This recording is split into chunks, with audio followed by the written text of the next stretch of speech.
Welcome everybody to the January 2023 edition of Co-Creating the New Earth with the Subtle Realms and the Fae.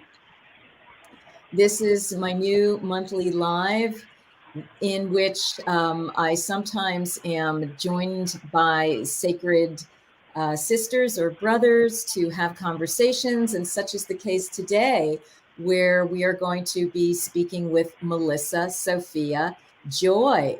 So I will introduce Melissa in a minute, but I first wanted to just give you a little bit of news about Seven Sisters Mystery School. For those of us who receive our Sacred Sunday e-news, you will be seeing that we're launching a new course called The Seven Mysteries of Magdalene.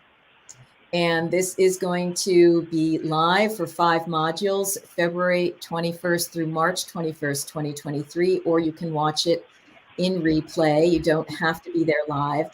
This is a very, very exciting new course about taking the wisdom that Magdalene helped to co-create and bring to the earth and have these mysteries and understandings be integrated into our own lives for our own spiritual growth and our own sacred ministries. So be on the lookout for that, and we hope that you will register and join us. All right. So I'm here again with Melissa Sophia Joy, who is a naturopathic doctor.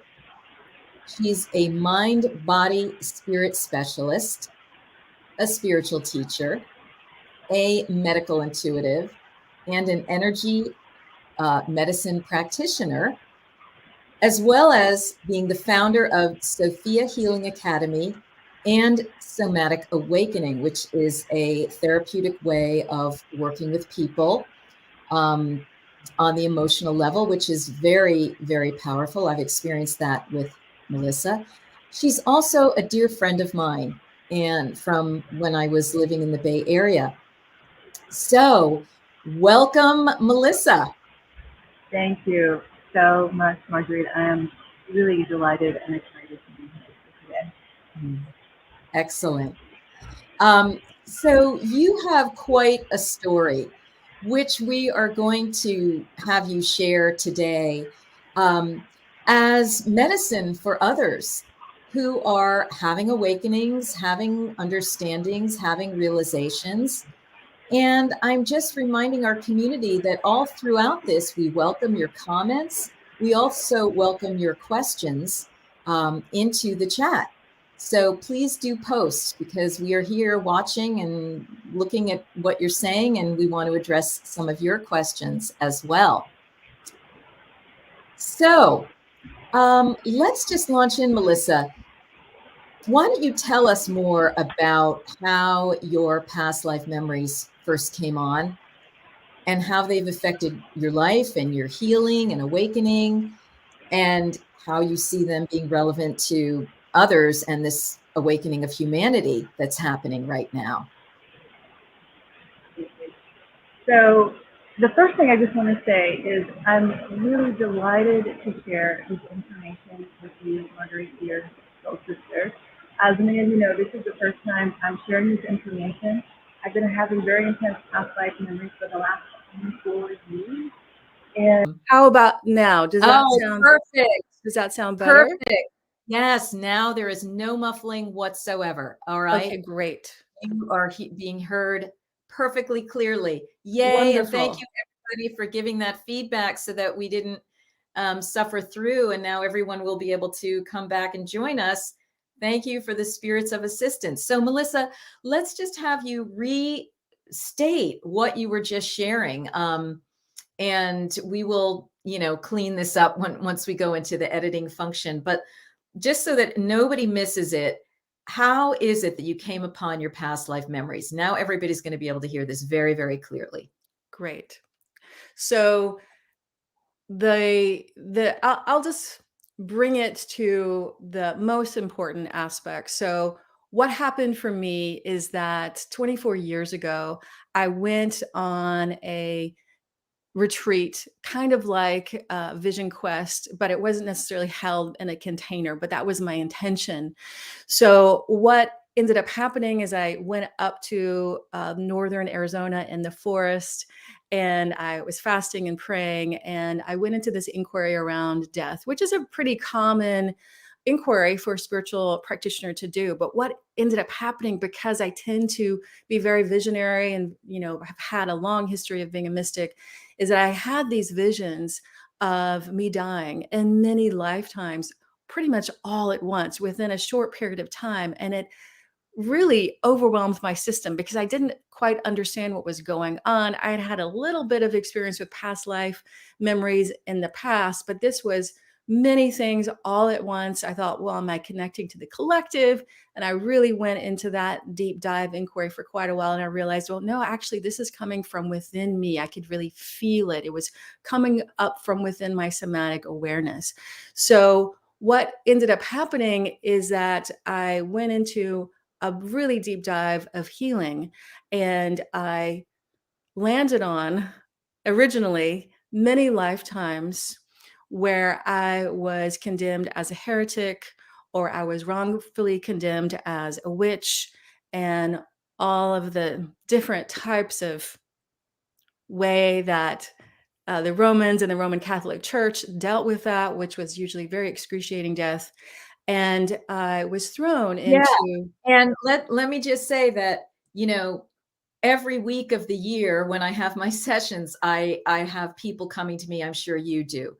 Same type of thing. Either they have clear memories or they have a vague intuition, but something is not well within their soul because of Right. this, or they see movies and they get all stimulated. And this is exactly what you're talking about. So this is what's happening now. We're coming into much, much greater consciousness about where we've been, be it a past life, a parallel life, whether we're just simply tapping into some reality stream, but living it. So yeah, continue. I just wanted to, make that really relevant to all the people who are watching. Absolutely. And it's something that I also work with all the time with my client base. And I think it's really incredibly relevant because women, especially, are stepping more into our power. We're stepping Right. more into our voice, into who we truly are. And in that process, if there's anything in the past, not just from our present life, but from our past lives that are stifling that, it's going to rise up for healing. So this was Yeah. definitely rising up for me during this time. I was a new naturopathic doctor, and I was putting myself out there as a healer, as a teacher, and was really dropping very, very deeply into my healing. And what I discovered was that there were a lot of healers that were really helpful to me to stabilize this, but I was longing for a deeper healing that I wanted in my being, that I wasn't there yet. So I deeply dove into my own spiritual practice and started connecting more and more with the divine. And I started having visions of Divine Mother and Yeshua and Mary Magdalene. And Mary Magdalene started coming to me on a daily basis, sometimes for months on end, and teaching me this process that is now known as somatic awakening, which is really a lot about bringing in the light and awareness and love of our higher self and the divine directly down into our being, where we're holding trauma. And again, that can be present life trauma or past life trauma. And for me, it was deeply shifting these contractions inside of me that were connected to this trauma of being killed over and over again. And it literally shifted my life. I not only was able to be healed, but it also brought me into higher awakening because I was connecting more and embodying more of my higher self. And I'll talk more about that later, but it has completely changed my life. I'm teaching it now because I've seen so many people heal from it. But to go back to the past life awareness, what ended up happening as I really started to heal these past lives of this great trauma is that I started going back further, and I started understanding, oh wow, this is really what's been going on with humanity. I remember being a priestess of Isis many, many times, a priestess of Hathor, And I was able to see over these long spans of eons that, oh, this is what's been happening with humanity. We've had these high times of awareness, like, for instance, when Hathor was walking, when Isis was walking, when Christ was walking on this planet. And then we've just been going down more and more and more from into this negative victimizer patriarchal perspective. But now we're reawakening into who we are. Yeah. And this is bringing up, I have so many questions, and this is bringing up more. One thing I want us to talk about for sure, even though it's more of the uncomfortable area, but it's in a way what unites us on some level, along with the connectivity to Magdalene, Mother Mary, Jesus, and so forth, but is our memories of being off planet, negative interdimensional beings. Okay. And how that feeds into this victim victimizer polarity, duality that you and I have talked about. It's important to acknowledge our negative karma and our negative doings as much as our victimization, because if we only stay stuck in, oh, how I've been wronged all these millennia or whatever, it's only half the story, and it's only half the healing. It's only when we dive deeply into our shadow, what we've been capable of and what we've been doing, that we have that holistic healing and that we have that wisdom, because we're able to look with more neutrality and compassion on our very perpetrators and on others in the world, or beings in the world who are now perpetrators and so forth, right? And that's how we come to the healing. So can we just launch into some of that some of the sharp edges of where you've been, where we've been, what we're remembering about this, and why? Yeah, absolutely. And, one of the things I like to say to others, whether they be a client or a student or just in conversation, is that, if you go back far enough in your past lives, you will remember both being a victim and a victimizer eventually, because we're learning the path of duality, right? And Yeah. so in that path, we can't ignore the darkness. The darkness No. that is part of the lessons that we're learning in the school, so to speak. And if we don't absorb it, if we don't acknowledge it and integrate it, we keep projecting it outward, and we keep seeing the enemy. And that's how we keep up the warfare energies on the Exactly. planet, which is what these beings love. Exactly. Right? Us So, versus okay. them. Yeah. Yes. So yeah, let's go into some of this more specifically, if you don't mind. Well, I think the story that most aptly correlates to this for me personally is my experience as a dragon. So I'm just going to dive right in, because that really aptly speaks to this. So the first thing I'll say is that when we look at the mythology of dragon lore from a Western perspective, we see dragons as monsters, right? When we look at the mythology from the Eastern perspective, we see dragons as these divine beings, right? There's a great chasm between the two. And I have lived into that contradiction and what that really means. So I'm just going to dive into the story, because it actually has to do with, started with you, Marguerite, and awakening to our fairykin class, the live class many years ago. I was taking that class with my daughter, and I think it's probably the third or the fourth class. You go into a dragon meditation so we can connect to our dragon kin. So what happened for me is that I go into this meditation, and as soon as we fully drop in, I not only am connecting to my dragon ally, I'm connecting to myself as dragon, and I'm holding this incredible deep grief that was completely heartbreaking. And I start crying, and literally I cry for 45 minutes, and I have no idea why. I had never really connected to dragons before. But what ended up happening very often when we have these memories come on unbidden, is that we have these experiences of a great amount of emotion, and then later on we figure out what's really going on. So that was very connected to that experience.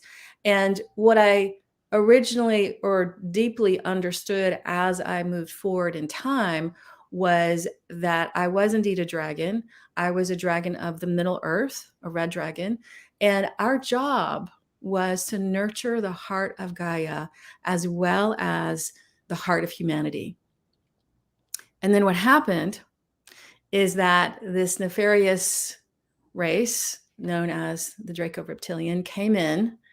They found a way in, and they decimated the clan, all the clans. They killed them off, and they took a few of us off planet for their reprogramming program with the alignment of their agenda of bringing more of this victimizer patriarchal perspective onto the planet. And so what ended up happening is I go through this reprogramming experience, very, very horrific, very painful. But then I come back, they release me back out as a dragon, which is very correlated to the Western myths of what a dragon was, because then they really helped spawn this negative perception of what the dragons were. And dragons, what I have more deeply come to understand as I heal this experience, is that we were and are embodied angelics, right? Our free will was completely aligned with the divine. We were here to serve. And then this happened. But in this perspective, just to neutralize, the victim and the victimizer, really what we were opened to as a humanity were many experiences of trauma that really shunted us in either the victim category or the victimizer category, because the victimizer category underneath it is a victim, right? So That's right. You can just go back and forth until you say, enough. I'm not going to do this anymore. And let me just point out, this is such a key lesson for humanity right now. This is where the juncture that we are to recognize this duality, how it has gripped us, how it continues to grip us, how it continues to divide us, how there are beings that are, orchestrating this. They love it. It's how they get their food. And I wanted to comment on two things. One is that, what I received one day in this big downpour was that these Draco reptilians were actually hybrided split-offs of the original dragon races, and that this dastardly hybriding split-off genetic manipulation had happened on the part of angelics that had come into the fall. They had started separating, and they started having all these other different types of ideas. So they're like, hey, let's genetically tinker around. And then they created the Draco reptilians out of the dragon DNA. So then dragons and Dracos have karma now because of that. All right. And then we have this massive cosmic confusion about what's a Draco, what's a dragon. And then that confusion has been used to, have us turn our backs from the dragons or think of them only as, fiendish or mythological, not real. Okay. And therefore we can't access their power. So you're talking about a juncture where you were kind of more in the pure race dragon, but you're besieged by this hybriding kind of energy, and then sort of reprogrammed and scrambled and then set back forth into the earth. So we want to hear the next installment of this, but let me, okay. There's people are having streaming issues a little bit because of this, the high level of this information. But just come back in if you can, if you're having, reload and come back in. So two other things. One is that course, The Awakening to Our Fairy Kin, that you took with me, is available to people for free who book a fairy reading with me. until the end of this month, January 31st. So you can go to our website and find out more about that. And also, you know, this is coming through Seven Sisters Mystery School, this channel, and we do accept super chat donations, which you can discover how to do that under the video. There's like dots or a bell or I don't know, it says something. Maybe Courtney, you can put that into the chat screen about how people can make super chats of any amount. We always appreciate it. This goes to the running and the functioning of Seven Sisters Mystery School. So thank you very much. All right, Melissa, let's jump back into your story about what happened after you were reprogrammed as a beautiful red dragon of the inner earth, and then were set back into the planet. Well, you know, at that point, I'll just say this, instead of going into the depths and darkness of that story, in my experience, in alignment with moving into what I'll call the mastery of duality, my experience in this lifetime has been of incredible healing, right? Instead of going into all that happened, my sense of it is that whatever has happened to us in the past, no matter how deep, no matter how dark it has gotten, no matter how much programming has happened, we have the ability to heal it.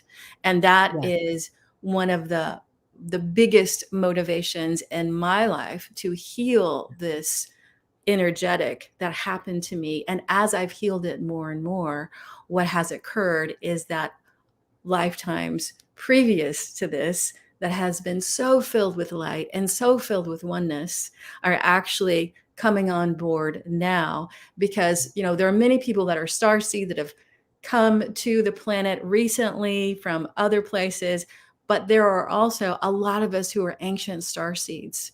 And as we heal and we go back further and further, we remember why we are here, and we re-engage the deeper commitment of why we're here. So this is what I'm most excited about talking about, in regard to not only remembering why we're here, engaging that light, but also helping to heal and neutralize our own negative experiences of duality, so that we can be ultimately masters of duality and step into a oneness field again in the collective. Absolutely. Mastering duality leads to sovereignty.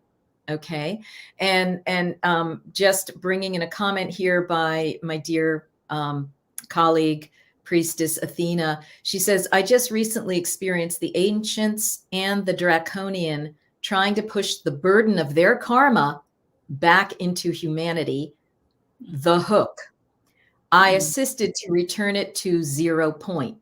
And that's what you're talking about here. This mastering duality actually just comes into that 0 point, and you can experience or maneuver with that in many different ways, in your meditations, in your life, and so forth. So yeah, let's keep, and also wanting to say that, you know, Melissa, I've just experienced you as a beautiful priestess, you know, very grounded, very aware of the shadow elements, a really strong healing presence, a beautiful oracle for these energies, a transmitter of these energies. And Melissa and I have actually been in a couple of different public transmissions together about these sorts of things, but I've received healing from you, and your somatic awakening is a very beautiful process. So you're really doing this work. Thank you. So yeah, so where do you want to go from here? Are you want to roll with it, or do we want to talk about Lemurian and Atlantean lifetimes? Actually, I would like to talk about further back, but I want to make a comment in regard to the comment, because I was, even just as early as last week, I was in a healing ritual with another priestess, and we were working with this reptilian energy, and worked with it and sent it back to the 0 point. So yes, Athena, right there with you. That is the work, right? And oftentimes what this energy is trying to do, any negative energy, whether it's the Dracos or other, right? what the high vibrational or the high dimensional negative beings, what they're really trying to do is to terrify us, to activate our annihilation programs. But That's what is annihilation really? When we go deeper and deeper and deeper into that, we are moving into the void. We're moving into the nothing and the everything. So That's right. we can take ourselves back. We can reclaim our oneness into that oneness field and be empowered by that. And in that process, neutralize duality, master duality. Yeah, So master yes, duality. yes, yes. It's really being that dragon rider, you know, with the two reins, you know, the Yes. right, the Kundalini. And I want to invite others. I know there are quite a few people watching, listening. Please comment, please offer your questions as well to Melissa, to me, whatever about this, because this is very, very important. This point right here. This is what we're about. We just went through 3 years on the planet of shenanigans that try to really put an annihilation program in that then started us getting at each other's throats, right? Oh my God, you're the one who's going to annihilate. No, you're the one who's going to annihilate. And then let's just all, you know, fight. So we were in multiple past life memories of, you know, cataclysms and plagues and whatnot and so on. I mean, you know, and I understood what was happening, but it didn't make it all that much easier because not everybody was seeing it in that way necessarily. So your next comments, where do we go from here about that? Or yeah, you know, again, it's this us versus them mentality. And we being light workers, spiritual practitioners, star seeds, we're being asked again and again and again to see with really clear eyes, to perceive reality as it is, and also to see reality from the bigger picture of what's going on, right? I mean, I will make connection to politics and what's happening, but with a very light hand, because very often when we go into the story, we go into the negativity, then you're hooked down or you're pulled down. Like, can you believe what Trump said about the Constitution? I mean, I know I had a moment this week where I was like, what? Okay, just breathe. It's the play of Maya. Remember? Right. Play. They come and go. Right. It's the Commedia dell'arte, the same archetype with a different name that is going to be coming and going. So what's the deeper ground that we as spirit workers need to affect that change and be the political spiritual leaders around all this? Right. Right. Exactly. Exactly. So, you know, I think the next piece I'll go into, which I think is really profound, and as we make contact on whatever level we do individually and collectively with this culture, this collective, it's going to really bring in more balance. So the most beautiful experience of past lives that I've had was remembering myself as a Lemurian. And these lifetimes, let's go there, beautiful. because in remembering, we recreate. Exactly. And we can reconnect from that experience, and also reconnect beyond time and space. So I'll talk about that more in a moment. So I'll just say that I have a very strong connection to the Big Island of Hawaii. And, you know, again, as I mentioned, I tend to have these mystical visionary experiences. And the more that I have connected to the energy and the essence of the Big Island of Hawaii, I've started having these lived memories of being there. Of course, it was a different land because that's a volcanic island, but actually being there as a Lemurian. And it was very different than normal, because normal lifetimes, I remember my ego structure. I remember what was going on. I remember how that felt in regard to my ego structure in my mind, right? But as a Lemurian, I remembered the individual identity. But as a part of that individual identity, I was also in this oneness field with the collective. I was in this oneness with love. There was no differentiation of that. And it's just, I'll say one more thing. And what I am finding now is that because this memory is arising up from inside of me, I am starting to speak Lemurian. We could call it light language, but they call it their language. And they're coming in more and more now from this place beyond time and space, where we're all one in this oneness field, and bringing in so much wisdom and guidance and activation and love and helping us awaken. So it's incredible. And I remember hearing, Marguerite, you said that, or I don't know if you said or someone else said something about the connection with the Fae and the She and Eden. And Lemuria, I see, I feel, I sense, was a part of Eden. It was a part of that timeline. Absolutely, right? Yes, probably. Yeah, for sure. Once again, reminding everybody, we are welcoming comments about this, questions, shares of your own experiences, your memories.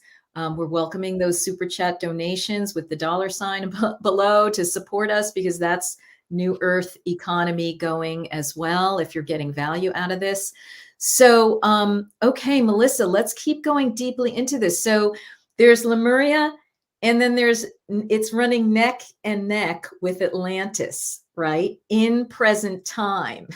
So we got Eden and we got AI vying for humanity's decision about where we're going. Right. Well, in my experience, I have remembered one lifetime in Atlantis, and it was a lifetime where I was a priestess. I was a priestess of healing. I did some very profound healing in that lifetime. I was taken as a young girl. That's really normal. But what I remember is that it was a very vertical channel, very thin, actually, vertical channel that I was working with. It was a very powerful channel, but it wasn't connected to the oneness field. It was connected to personal will. It was connected to intellect. It was connected to what I would call spiritual ego, but not connected into this vast presence. And so there wasn't a lot of emotion. It was almost like, at least from my experience in that lifetime, emotion was way turned down so that this thin channel can be really nurtured, but it wasn't in the highest alignment. There wasn't a lot of foundation that was there. Yes, that makes so much sense. And I've never thought of it that way or seen that, but that describes it perfectly. It's like that Atlantean energy is the vertical, and the Lemurian energy is like the spherical, with no bound, Exactly. and it's not, but it's not like it has no boundary. There's form, we were in form in that lifetime.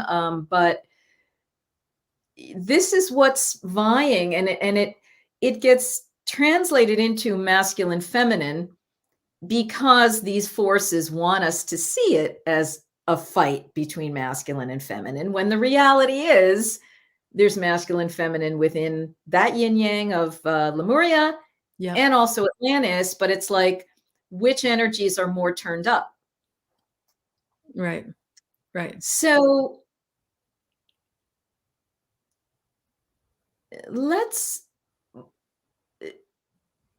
are there other aspects of your memories that are key that you'd like to share, that you feel are like keys to unlock other people's doors, that something we need to hear, a medicine, either in the positive category, the negative category? What's there? Yeah. So the other two memories that have completely, profoundly affected my life and how I perceive reality, and one of which I'm still definitely walking into, both of them really. There was a memory, actually a gift, that came on several years ago. It was my birthday, and I was in a cave, an interdimensional cave in Mount Shasta, one of my favorite places. And Sanat Kumara, who many people may know of as a great mystic who travels through time, similar to Babaji. Other people know him as an Arcturian. I saw him as a great being of light. He came to me in this visionary state, and he had this sphere, this glowing sphere. And he said, I've been holding this for you for thousands of years. It's yours, and I'm going to give it back to you now. as a gift. So he gives it back to me, but instead of putting it in my hands, he puts it in my solar plexus. And immediately I started having memory, like flashback of all of these memories of being Arcturian, what it was like to be Arcturian, what it felt like, how we perceive reality. There was holographic messages from my mother and my grandmother. It was just profound. Wow. It was completely profound. And it catapulted me in this higher dimensional consciousness, because Lemurian consciousness is 5D and above, right? You know, a lot of people think of Lemurians as very intellectual beings and not really so emotional. What I experienced is that on an individual level, we were highly, highly intelligent, yet at the same time, because we were also in this collective totality, similar to Lemuria, we had great emotions of unconditional love, of care, of compassion. And that's one of the reasons why Lemurians have a sense of high duty to the galaxy and to the universe, because they You mean understand. Lemurians or Arcturians? I'm sorry, did I say Lemurian? I meant Arcturian. Yeah, They're kind of yeah. similar, except Yes. Arcturian has, you know, much bigger, wider perspective, because they are really the caretakers of the galaxy in many ways, in that sense of duty.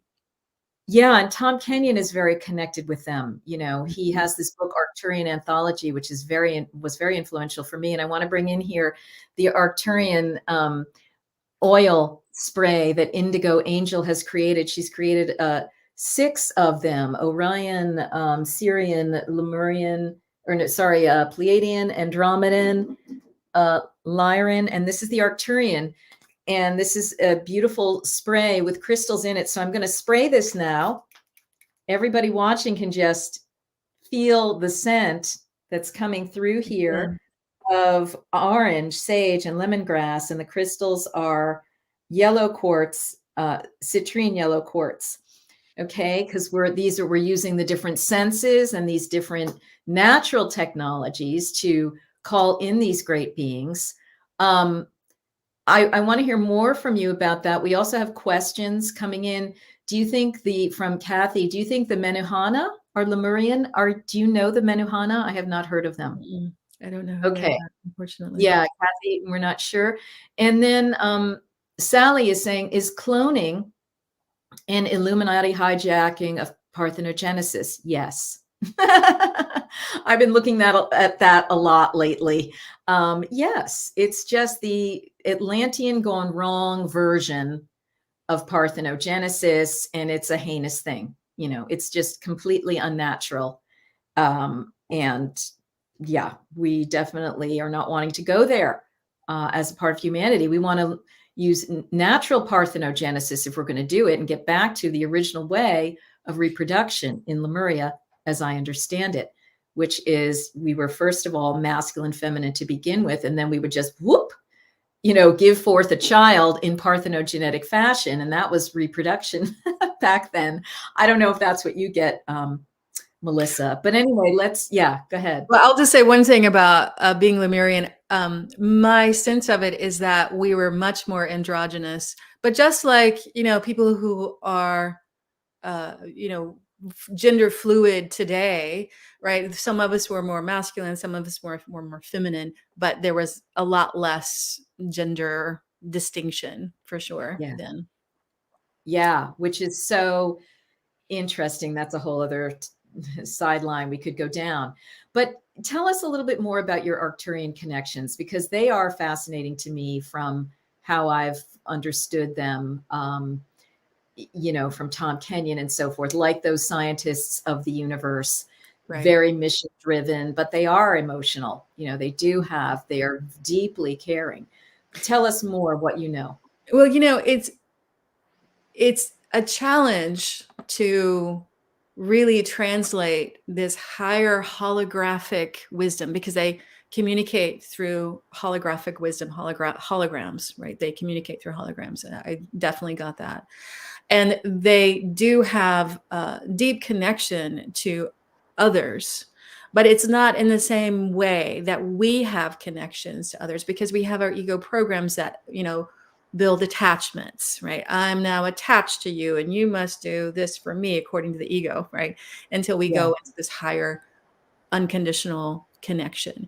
They're living in this higher unconditional connection. They're born into this higher field. So it's like, it's not just trying to assess one culture to another culture, but assessing humankind to Arcturian kind is like an apple to an orange. So and even more, right? So I think the bottom line of what I'll say is that the Arcturian culture and who they are and how they are, they're very, in some ways, they're very similar to the angelics in the sense that they're asked over and over to align their free will to divine will. And they're trying as best as they can to understand how to do that, knowing that they have the ability to live beyond time and space. So they can see, well, if I do this, then this will happen. Well, if we do this, then that may happen. Or this is the possible timeline. So my sense of it is that there's a constant assessment of what's really going on with the galaxy. What are the players? What are the laws that need to be abided by? Who are disobeying these laws? What needs to happen to them? So they're really holding this high vibrational wisdom in space to allow for the highest unfolding to occur in our galaxy. That's what bless their hearts. Yeah.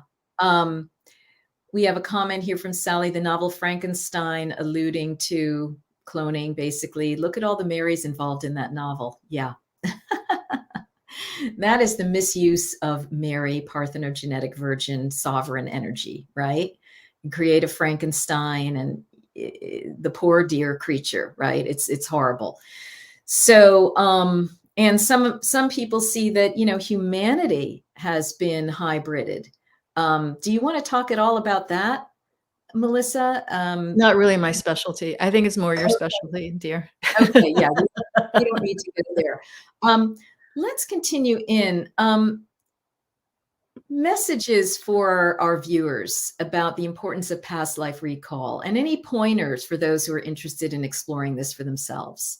Absolutely. So, there's a lot I want to say about that, but there is one memory that I want to make sure that we cover, which actually has profound messages embedded in it. And this memory came on, it's one of my most recent memories. A few years ago, I was working with a very high level healer, and the way that she works, because she works with a lot of healers, is that she will open the intuitive realm and then will go forward with a visionary state. So in essence, I was in this visionary state. I saw myself really suddenly on a planet. It wasn't Earth. I didn't know what planet it was. I saw myself as a very, very, very tall being of light. I didn't have a lot of form. I could kind of make out, my features, but I was very tall. And she starts asking me questions. This healer starts asking me questions. And she said, well, what is your purpose and who's around you? And I was like, oh, there are other beings like me that are around me. There are other species that are also living on this planet, similar to us, but different. They look different. And our job as my tribe and this clan, notice I'm using similar language to the dragons, was to nurture the heart of the galaxy. Very similar, but different. To nurture the heart of the galaxy. And I immediately knew that we were a kind of seraphim. And I was told there are many different kinds of seraphim. What you were doing and those like you were doing were nurturing creation, right? We were completely aligned. Our free will was completely aligned to divine will and nurturing what was being created in the galaxy. And then all of a sudden, I saw that our planet was destroyed. Oh, cataclysm, right? Jeez. And I knew that it was in the Lyra system. Wow. And I hadn't done any reading about Lyra. I knew very little about Lyra. And then I go on Lisa Renee's Ascension Glossary, and I find that there was a planet in Lyra that was destroyed during the Orion Wars. My jaw dropped. Oh my God. And after that, there's a lot that I'm still remembering. There's a lot that I'm walking into with this lifetime, but I remember being given a choice because I had been living in this oneness, completely connected, my free will completely aligned to divine will for a very, very long time. And I was given this choice. Do you want to continue on as is, or do you want to master duality? And Ooh, I chose the latter. And it wow. has been quite a journey. And now my deepest commitment and intention is to grow myself, heal myself, awaken myself enough so that I can fully, I shouldn't say fully because that would be a lot. So I could bring in this information, this light, this awareness from this lifetime as much as possible with ease and grace within my capacity in this lifetime. And this is something I'm living into.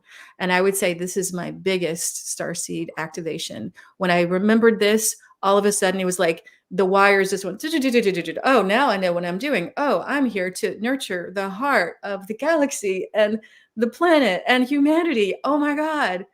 I'm so excited. Now I remember who I am. Yes, yes, yes. So I share this because, you know, when I was told, share your memories, not only was it the difficult memories, even though that's really important so that people can understand, yes, there's so much healing that we can do so that we can be free in this lifetime. But also, for those who are remembering deeply, my recommendation to you is keep going, because you will eventually come back more and more to that oneness state. And that changes everything whenever we remember that. So that's that chunk, that piece. So I really wanted to make sure that that was interjected before I moved specifically into talking about how to nurture past life memories. Yeah. So with that, I'll go ahead and specifically answer your question.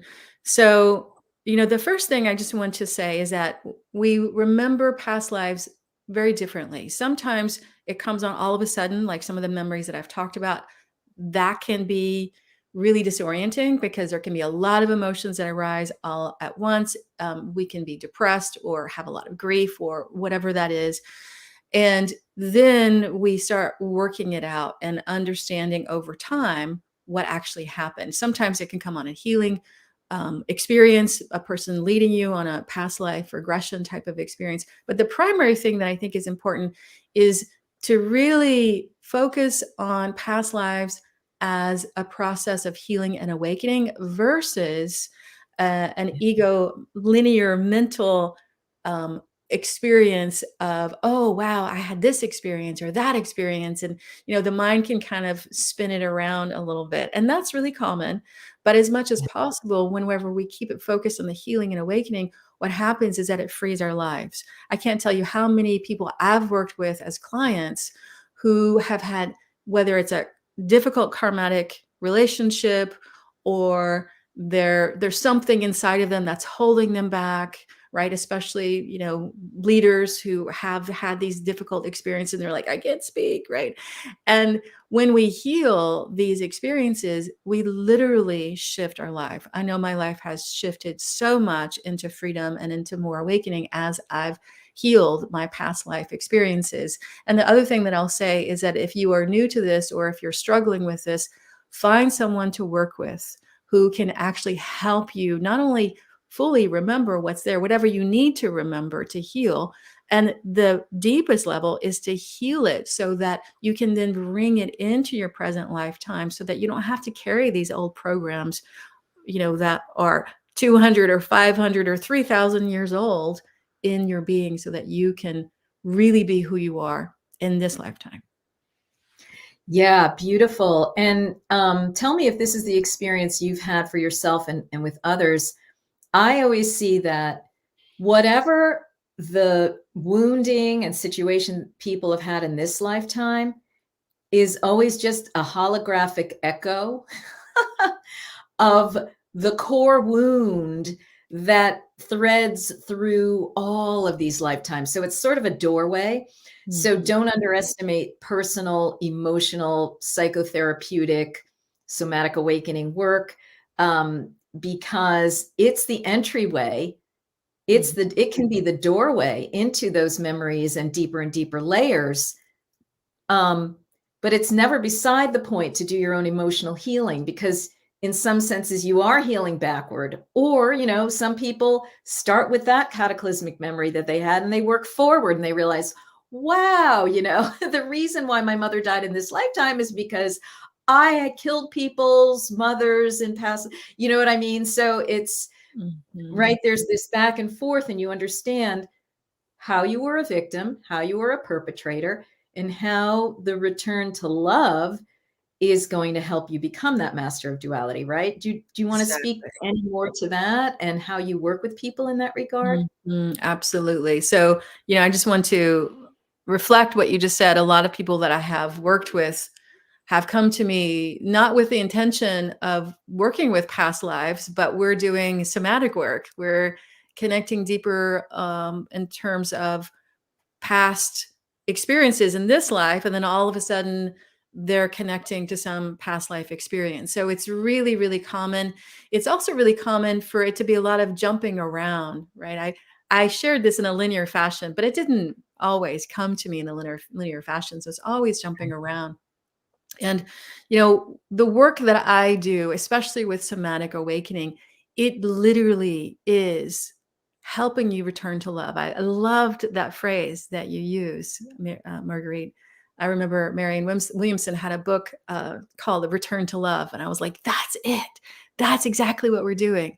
Because really what Mary Magdalene showed me in teaching me, along with other ascended masters who taught me somatic awakening, what I now call somatic awakening, it literally is helping us to connect to our higher consciousness, to the divine consciousness, which automatically, inherently connects us to the unconditional love that never dies.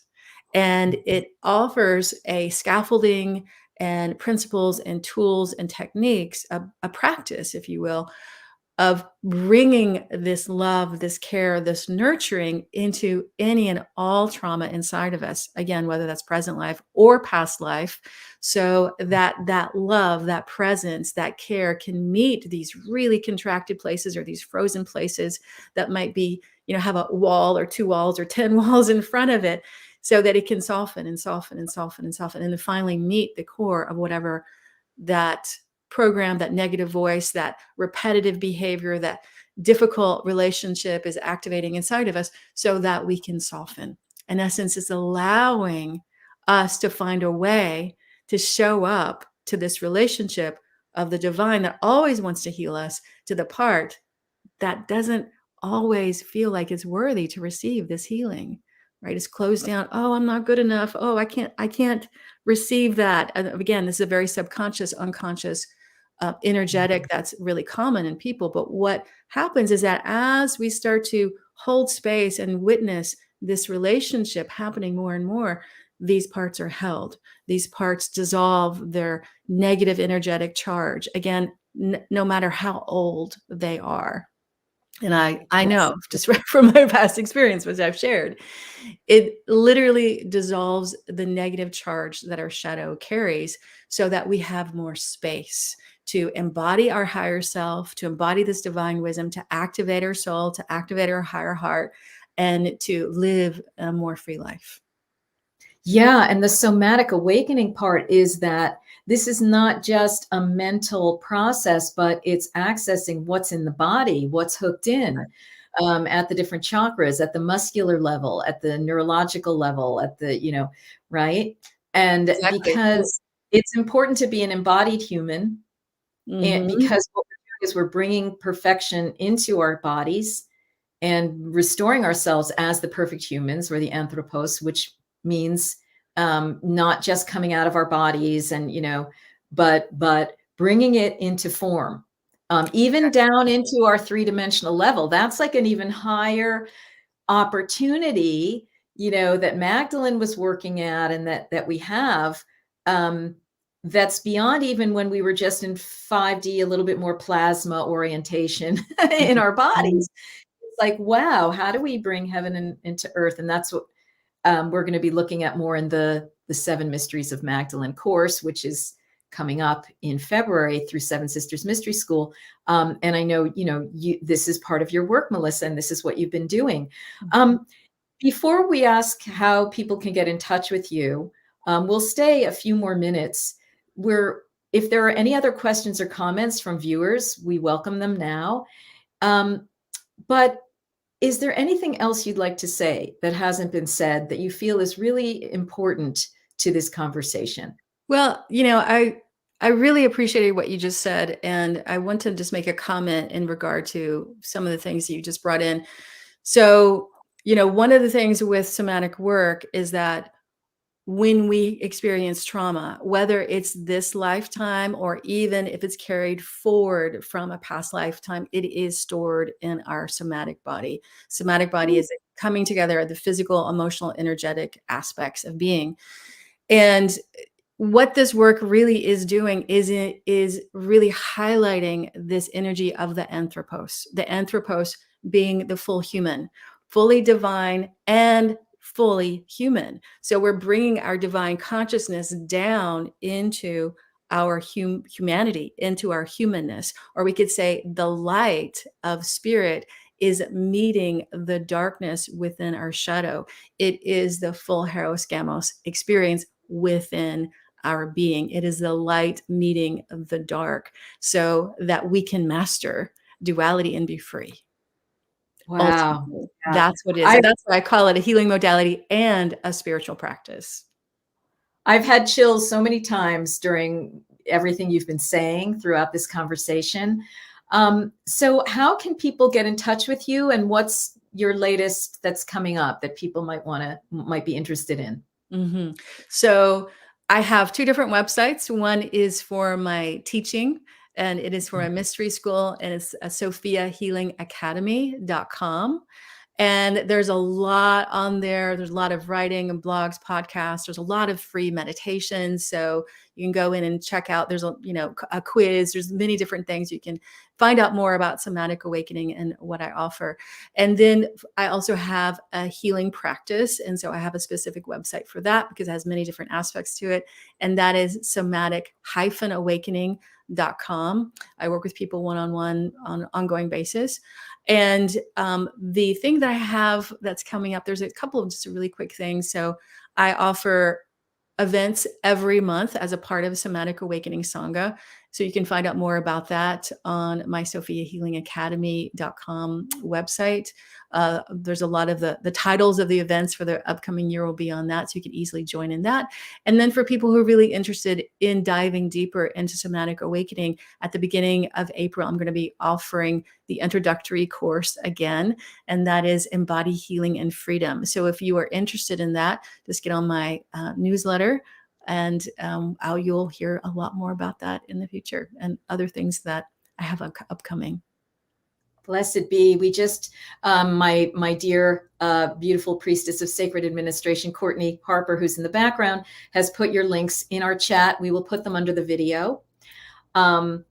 And thank you so much, Melissa. It's just been great being here. I know we could probably talk for hours and go into all the tributaries of this conversation, but hopefully this has allowed you to share, a big piece of what you've wanted to with more and more people around the world. Hopefully people who have been watching and will be watching as we go forward will be intrigued, clicked open, nourished, validated by everything that's being said, understand some of the roadways into further healing through you, through me. I also do one-on-one sessions for people, mentoring, and please definitely join us for the 7 Mysteries of Magdalene course that is starting February 21st and will go on. It will remain in replay on into the future as well, because that is going to be a place where we are going to be exploring a lot of what we talked about today and come into our full anthropos, our perfected human, divine self. All right, Melissa, with that, we will say goodbye for now. So say goodbye to everybody. Thank you for your comments. Thank you for your listening and watching, and join us next month. It's generally the last Friday of each month at 11:30 a.m. Eastern, where you'll find me, and stay tuned to our Sacred Sunday e-news for what that next theme will be. Bye for now, everybody. Bye.